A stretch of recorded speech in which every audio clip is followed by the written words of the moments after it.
So how do you handle that heckler, that jerk, the critic, the one that's always asking questions, always interrupting? How do you enjoy that heckler, turn it into a challenge, and keep the audience engaged? Because if you lose with the heckler, they win and you lose. The way you deal with that jerk, that heckler, that mean comment can make or break you in any business situation. Let's do it. Maximize your influence. Kurt Mortensen is the author of Persuasion IQ, Laws of Charisma, and the best-selling book, Maximum Influence.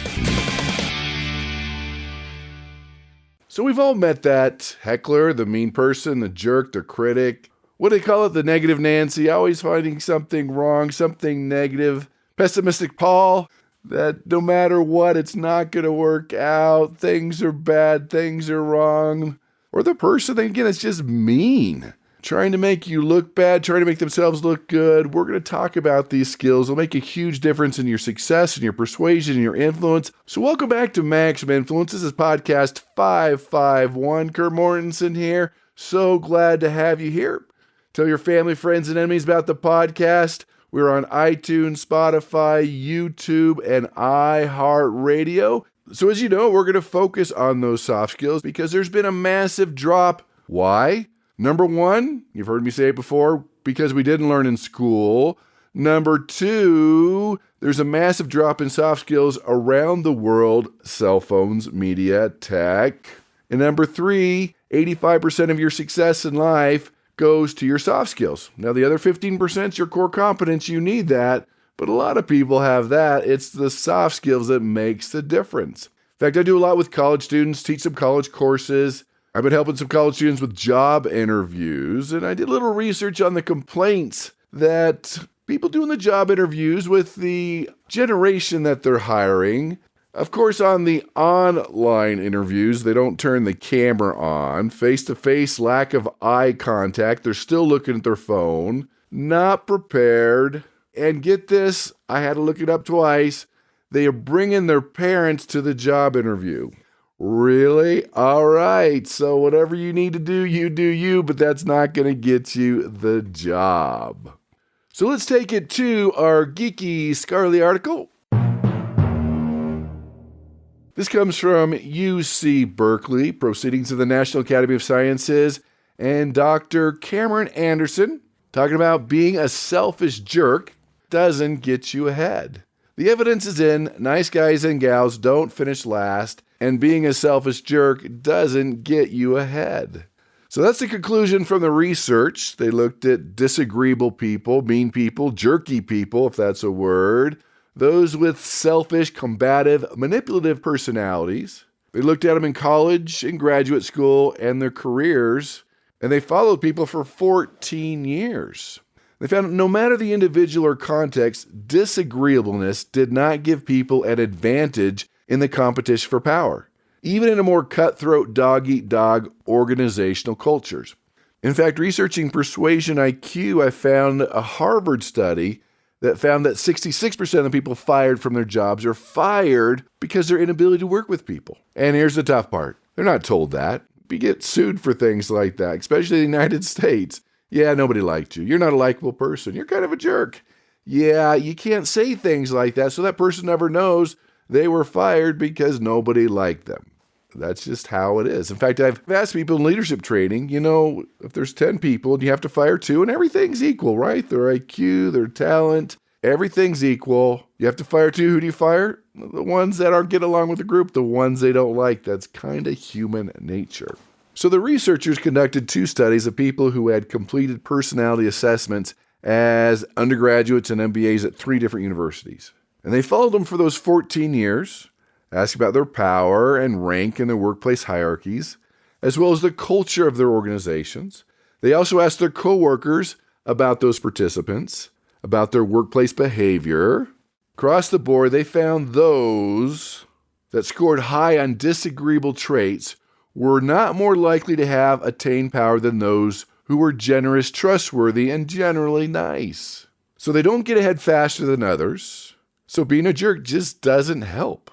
That's because any power boost they get from intimidating others is offset by poor interpersonal relationships.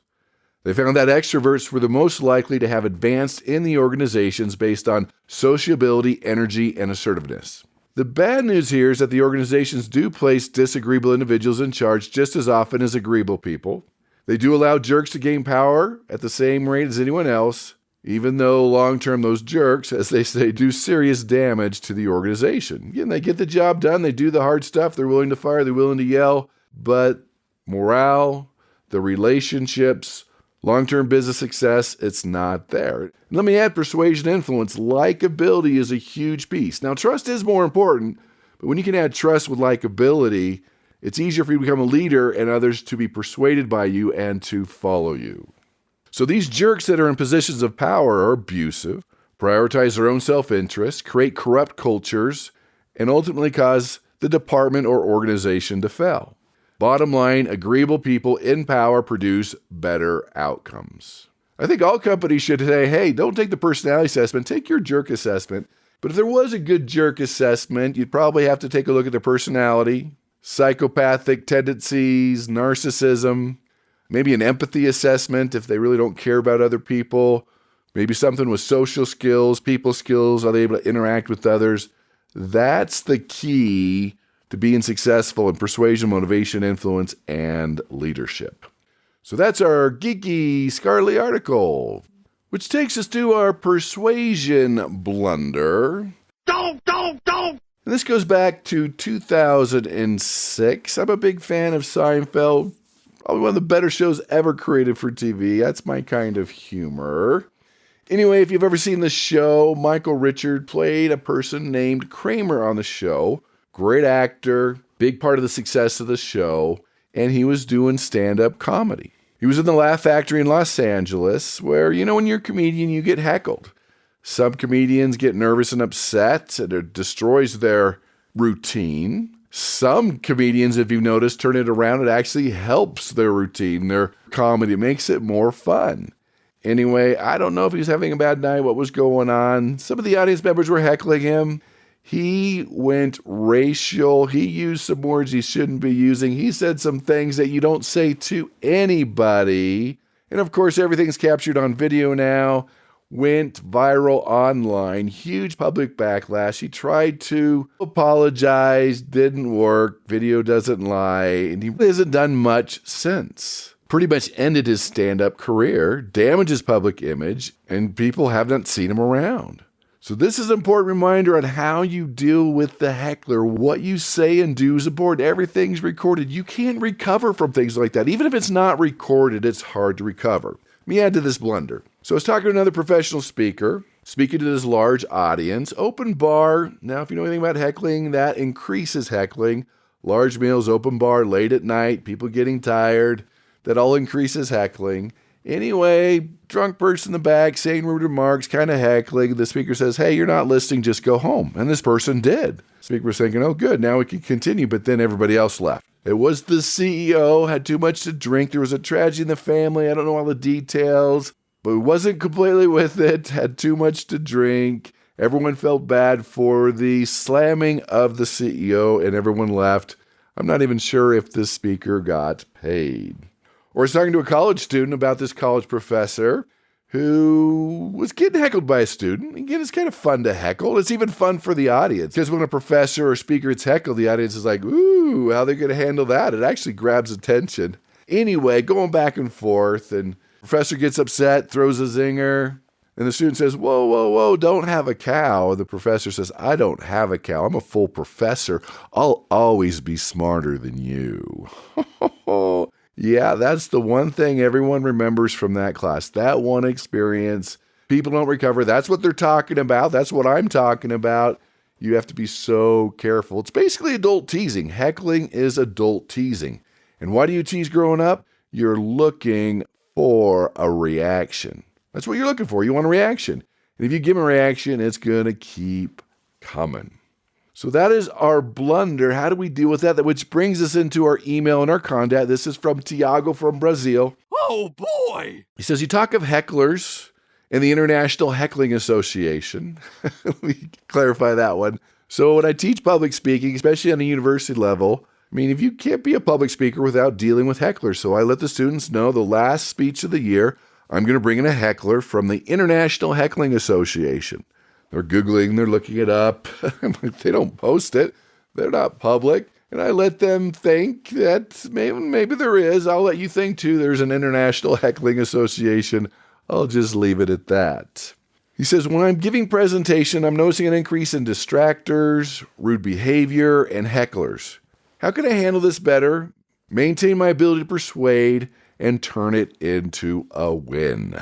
Great question. So what is this heckler? Right? They're in your meetings. It could be one-on-one. It could be over the phone. It could be on a Zoom call. We call them a heckler, jerk, critic, interrupter, pessimistic Paul, negative Nancy. You know them. Every business, every department has one.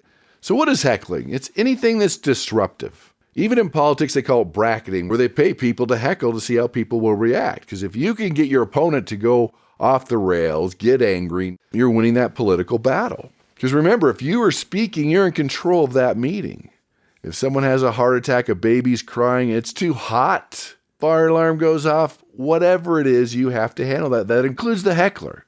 Most of the time, you just can't let it sit. You have to address it. So anything disruptive. So that could be external things like the fire alarm, like the baby, like construction, like a polka band. All those things have happened to me. External things can be hecklers. You have to deal with those.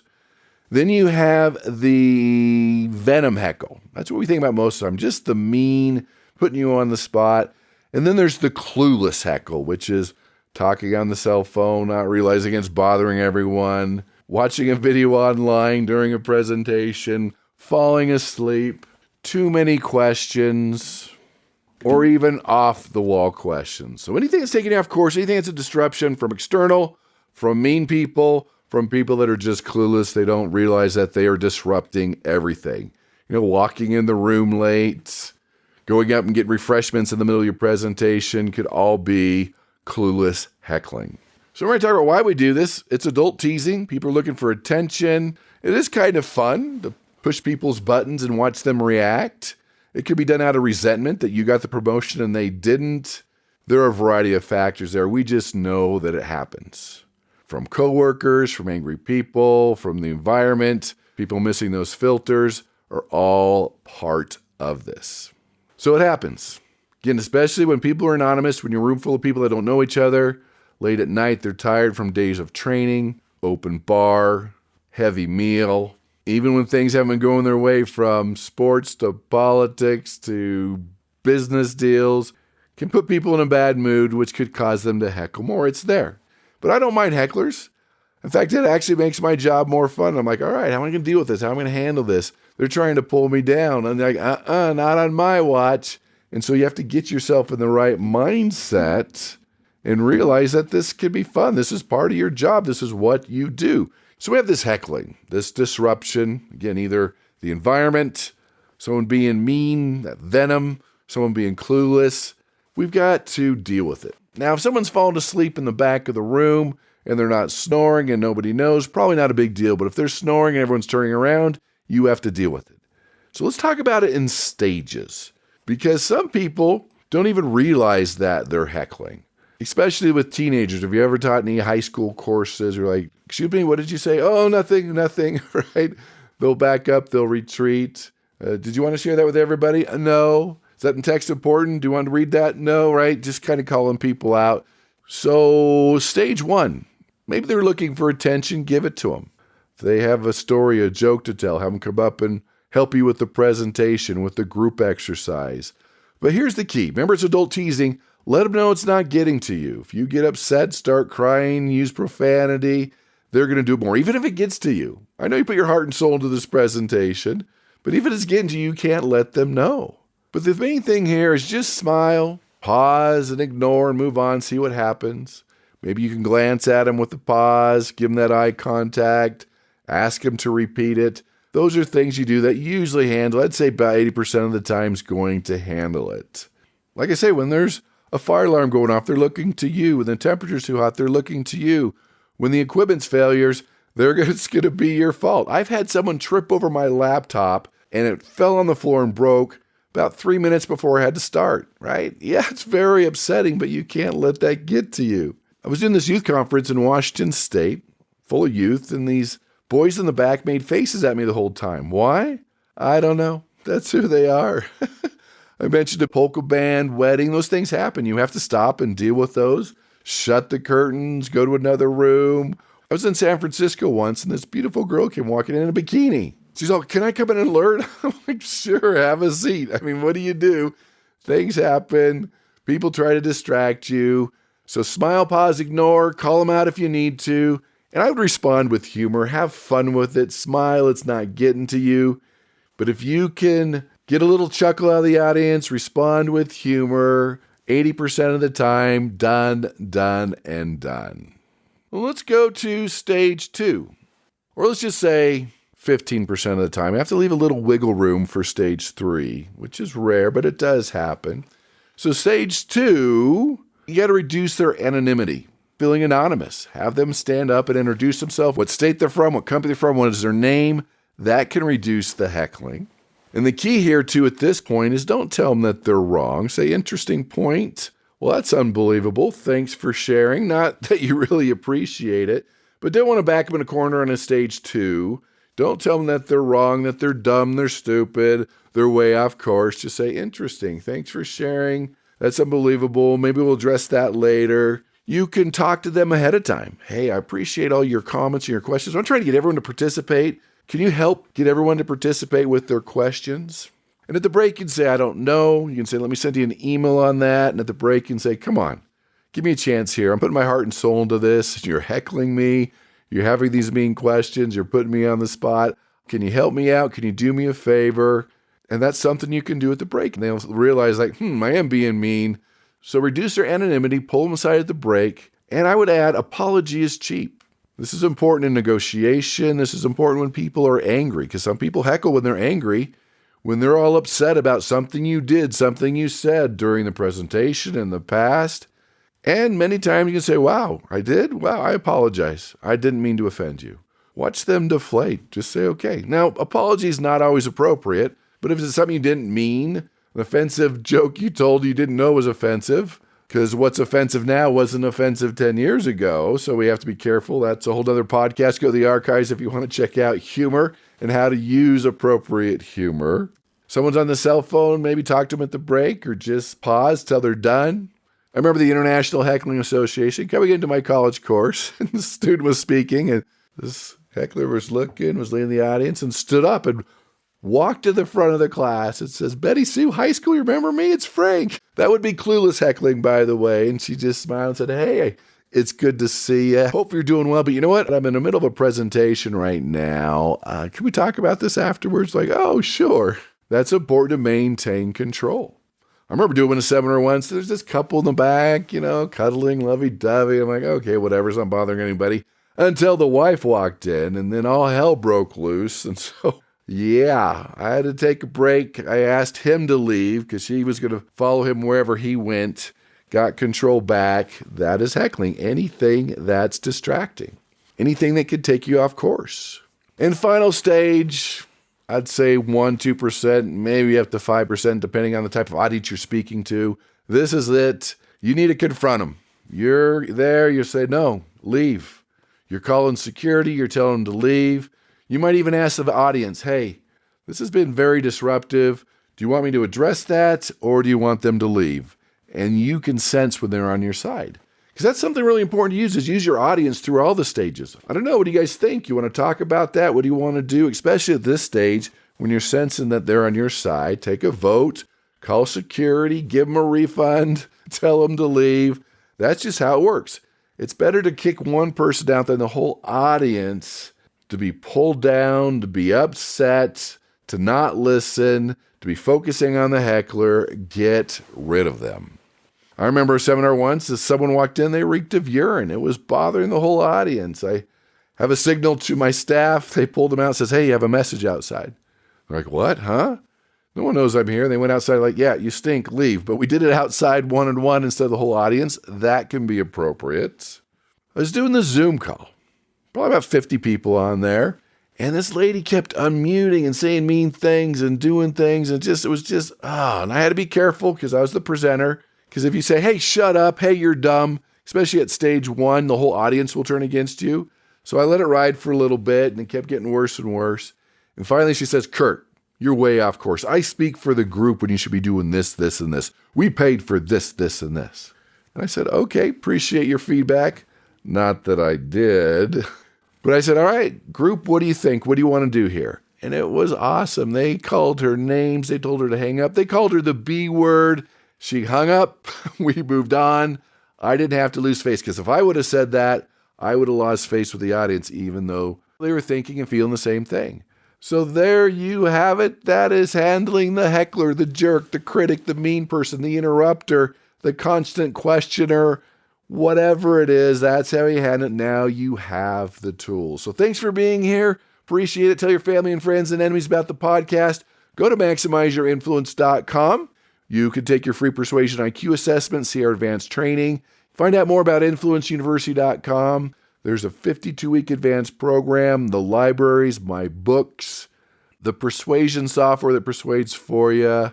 Click on your email or go to podcast551 at MaximizeYourInfluence.com. to get 90% off a lifetime membership to InfluenceUniversity.com. Or go to InfluenceUniversity.com/special. So there you have it. Master these skills. Don't let the hecklers get you. Stay in control. Know that they're teasing you. Now you know what to say and do. Become more influential, a better negotiator, better presenter, and go out and persuade with power.